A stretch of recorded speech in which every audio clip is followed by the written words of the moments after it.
Hello दोस्तों, स्वागत है आपका फिर से एक नए वीडियो में। मैं CSY स्वागत करता हूँ आपके अपनी YouTube channel study with CSY में। जैसा कि हम continue SSC GD practice set का रिवीजन कर रहे हैं, उसी क्रम में आज हमारा प्रैक्टिस सेट नंबर 3 है।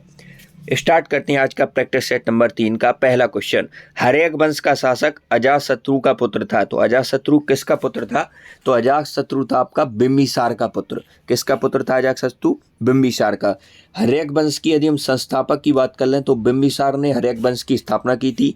इसके बाद अजातशत्रु आता है, उसके बाद आपका उदयन आता है, उसके बाद लास्ट शासक हर्यक वंश का था नागदशक, जिसकी हत्या शिशुनाग ने कर दी थी और शिशुनाग वंश की स्थापना की थी। हर्यक वंश को हम पितृहंता वंश भी कहते हैं। तो किस वंश को हम पितृहंता वंश भी कहते हैं? तो हर्यक वंश को कहते हैं, क्योंकि यह अपनी पिताजी की हत्या कर देते थे। जो पुत्र है, जैसे अजातशत्रु ने बिंबिसार की, उदयन ने अजातशत्रु की, तो एक गद्दी के चक्कर में अपने पिताजी को मार देते थे, इसलिए इसे हम पितृहंता वंश कहते हैं। यदि अभी तक आपने अपने YouTube channel study with CSY को सब्सक्राइब नहीं किया है तो सब्सक्राइब करके जुड़ जाइए।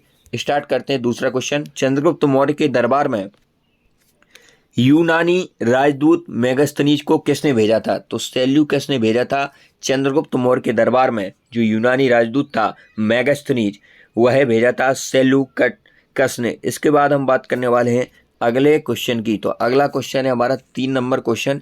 यूनानियों द्वारा किस मौर्य शासक को अमित्रघात कहा जाता था? तो अमित्रघात किसे कहते थे? बिंदुसार को कहते थे अमित्रघात। अमित्रघात का अर्थ होता है शत्रुओं का नाश करने वाला। किसे कहते थे? बिंदुसार को। और किसने कहा था? यूनानियों ने कहा था। और बिंदुसार आपका किससे संबंधित है? मौर्य वंश से संबंधित है और यह अशोक का पुत्र था। कौन था इसका? अशोक का पुत्र कौन था? बिंदुसार था। अशोक का पुत्र। अशोक किसका पुत्र था? तो अशोक था बिंदुसार का पुत्र। अशोक किसका पुत्र था? बिंदुसार का पुत्र था।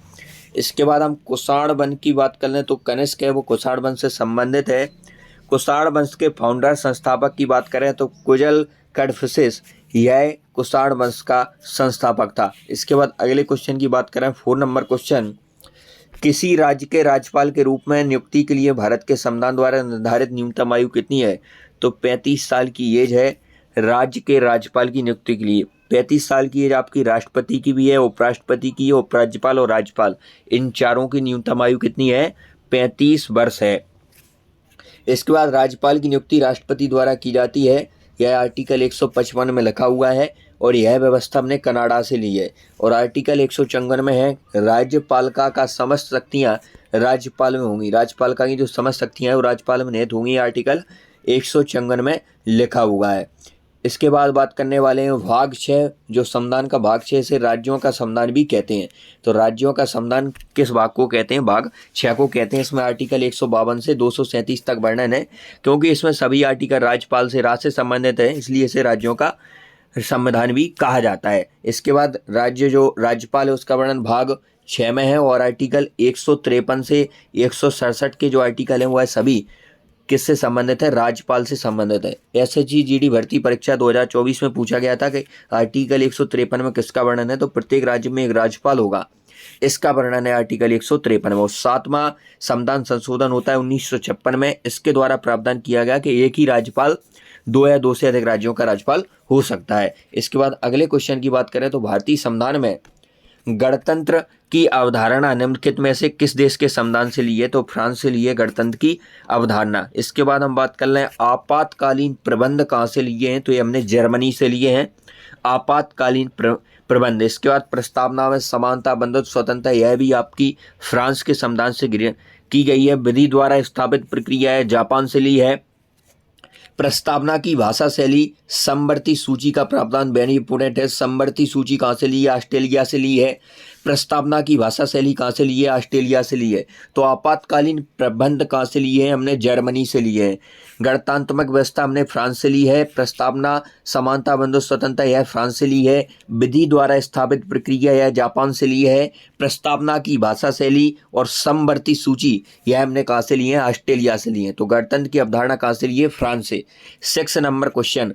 KA नजीब बनाम भारत संघ का मामला निम्नलिखित में से किस अनुच्छेद के तहत अधिकारों के उल्लंघन से संबंधित है? तो यह अनुच्छेद 21 से संबंधित है। KA नजीब बनाम भारत संघ का मामला। मेनका गांधी बनाम भारत संघ 1978 का यह मामला था। इसके बाद लोक नियोजन की समानता, यह आर्टिकल 16 में वर्णन है। विधि के समक्ष समता, कानून के समक्ष सभी समान है, आर्टिकल 14 में वर्णन है।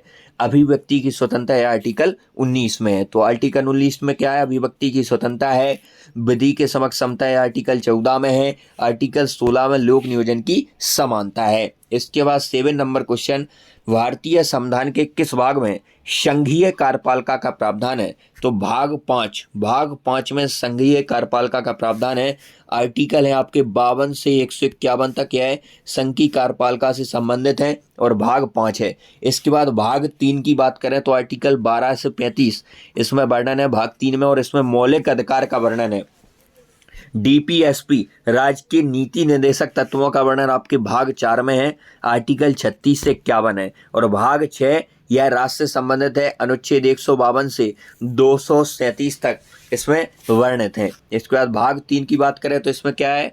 मौलिक अधिकार है। और मौलिक अधिकार का प्रावधान हमने कहाँ से लिया है? यूएसए, अमेरिका से इसका प्रावधान ग्रहण किया है। आर्टिकल 12 से 35 तक है। डीपीएसपी 36 से 51 भाग 4 है, और भाग 5 52 से 151 संघीय कार्यपालिका का प्रावधान है। 8 नंबर क्वेश्चन, निम्नलिखित में से कौन सा सौरमंडल का सबसे वायवीय ग्रह है? तो नेपच्यून, वरुण, यह सौरमंडल का सबसे वायवीय ग्रह है। सूर्य से दूरी के क्रम में ग्रह है तो बुध सबसे नजदीक है, फिर शुक्र है, फिर पृथ्वी, फिर मंगल, फिर बृहस्पति, शनि, अरुण, वरुण, यह इनकी क्या है? दूरी के क्रम में इनका दूरी के क्रम में यह लगे हुए हैं। सबसे कम, सबसे समीप है बुध, उसके बाद फिर शुक्र है, फिर पृथ्वी है, फिर मंगल है। इसे हम बसपा की मंगलावती सब खाती, इस ट्रिक से याद भी कर सकते हैं। हमारी जनगणना हमारा भविष्य भारत की किस जनगणना का नारा है? हमारी जनगणना हमारा भविष्य, समर सेंसस अवर फ्यूचर, यह 2011 की जनगणना का, भारत की जनगणना का नारा था 2011 की। हमारी जनगणना हमारा भविष्य, भारत की 15वीं जनगणना की 2011 की जनगणना, और स्वतंत्र भारत की यह 7वीं जनगणना थी। इसके बाद फर्स्ट टाइम जनगणना 1872 में लॉर्ड मेयो के कार्यकाल में होती है, जो कि असफल रहती है। पहली यदि हम सफल जनगणना की बात करें 10 की आधार पर जनगणना, व्यवस्थित रूप से जनगणना लॉर्ड रिपन के कार्यकाल में 1881 में स्टार्ट होती है। राष्ट्रीय आय लेखांकन में जीवीए का अर्थ है, तो जीवीए है ग्रोस वैल्यू एडेड। जीवीए का मतलब क्या होता है? Gross value added. राष्ट्रीय आय में लेखांकन में जीवीए का अर्थ है ग्रोस वैल्यू एडेड। इसके बाद 12 नंबर क्वेश्चन, भारत में आयात और निर्यात की जाने वाली वस्तुओं पर लगाया जाने वाला कर, यह सीमा शुल्क कहलाता है। कस्टम ड्यूटी कर यह आयात और निर्यात पर लगता है। श्वेत प्रकाश कितने रंगों का मिश्रण है? तो 7 रंगों का मिश्रण है श्वेत प्रकाश। यह क्वेश्चन 2024 SSCD में पूछा गया है। प्राथमिक रंग की बात करें तो लाल, हरा और नीला। लाल, हरा और नीला यह कैसे रंग हैं? प्राइमरी रंग हैं। और श्वेत प्रकाश कितने रंगों से मिलकर बना होता है? 7 रंगों से मिलकर बना होता है।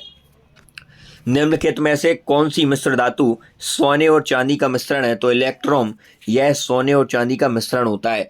2018 में गूगल डूडल ने मृणालिनी साराभाई का 100वां जन्मदिन मनाया हुआ है। निम्नलिखित में से किस नृत्य शैली की प्रतिपादक है? तो मृणालिनी साराभाई का संबंध है भरतनाट्यम और कथकली से। कथकली आपका केरल का शास्त्रीय नृत्य है। इसके बाद बात करें कथक की, तो कथक यूपी का है, ओडिसी उड़ीसा का है, और कुचिपुड़ी आंध्र प्रदेश का है, यक्षगान कर्नाटक का है, और भरतनाट्यम आपका तमिलनाडु का है। इसके बाद 16 नंबर क्वेश्चन, शिव पुत्र सिद्धामैया कोमकली, कोमकली मठ निम्नलिखित में से किस भारतीय शास्त्रीय गायक का मूल नाम है? तो पंडित कुमार गंधर्व। कुमार गंधर्व का मूल नाम है शिवपुत्र सिद्धमैया कोमकली, यह इनका पूरा नाम है। इसके बाद अन्य क्वेश्चन की बात करें जो है हमारा 17 नंबर क्वेश्चन, उस्ताद शफात अहमद खान निम्नलिखित में से किस वाद्य यंत्र के लिए प्रसिद्ध हैं? तो उस्ताद शफात अहमद खान यह संबंधित है आपके तबला से। और इनका घराना कौन सा है? तो इनका घराना है दिल्ली घराना। इसके बाद इन्हें 2003 में पद्म श्री पुरस्कार से भी नवाजा गया है उस्ताद शफात अहमद खान। जाकिर हुसैन अल्लाह रखा, इनका संबंध भी आपका तबला से है। जाकिर हुसैन और अल्लाह रखा तबला से, उस्ताद शफात अहमद खान तबला से संबंधित हैं। 18 नंबर क्वेश्चन, अंतर्राष्ट्रीय पर्पल उत्सव 2024 का आयोजन किस राज्य में किया गया?